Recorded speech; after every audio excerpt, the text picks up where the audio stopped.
एक छोटा सा क्विक लेसन कर लेते हैं, profit and loss statement versus balance sheet. तो मैंने आपको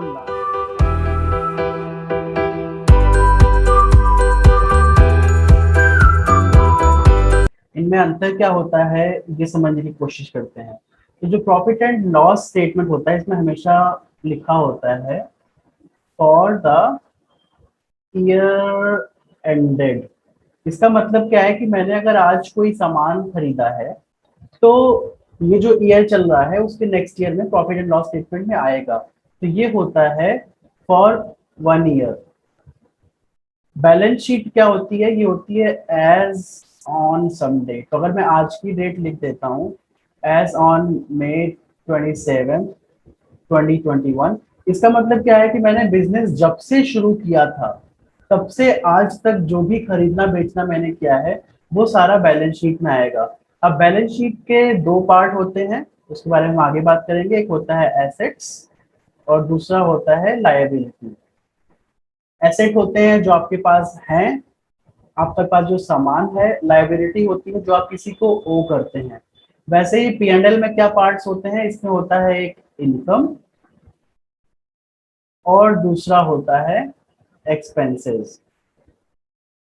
तो फंडामेंटल एनालिसिस में आगे बढ़ने के पहले ये माइंड में बिल्कुल क्लियर कर लीजिए कि जो बैलेंस शीट होती है वो शुरुआत से लेके आज तक हमेशा यहाँ पर एज ऑन लिखा होता है, विच इज वेरी इंपॉर्टेंट।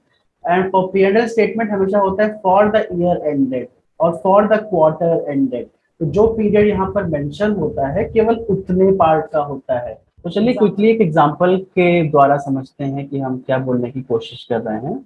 अभी जो फाइनेंशियल ईयर चल रहा है उसको बोलेंगे 2021 से 2022। इंडिया में आपको पता होगा कि जो फाइनेंशियल ईयर होता है वो April 1 एक ईयर से लेके अगले साल की मार्च 31 तक का होता है। तो जब April 1 2021-22 को बैठकर हम पिछले बीते हुए साल के स्टेटमेंट्स बनाएंगे तो जो हमारा प्रॉफिट एंड लॉस स्टेटमेंट होगा इसमें क्या क्या होगा? इसमें होगा वो सब सामान जो हमने April 1 2021 से लेकर March 31 2022 तक खरीदा होगा। Profit and loss statement for the year ended March 31 2022। And जो यहाँ पर बैलेंस शीट होगी इसमें क्या क्या होगा? इसमें होगा कि कंपनी जब से शुरू हुई है from beginning till the date of statement,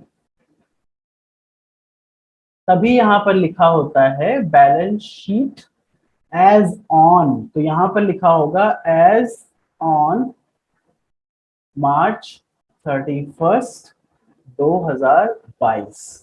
I hope आपको समझ में आ गया होगा कि प्रॉफिट एंड लॉस स्टेटमेंट और बैलेंस शीट में डिफरेंस क्या होता है। इसके बाद हम ऐसे ही कुछ लेसन आएंगे जहां पर हम धीरे धीरे डिटेल में जाने की कोशिश करेंगे। तो thank you so much, see you next time.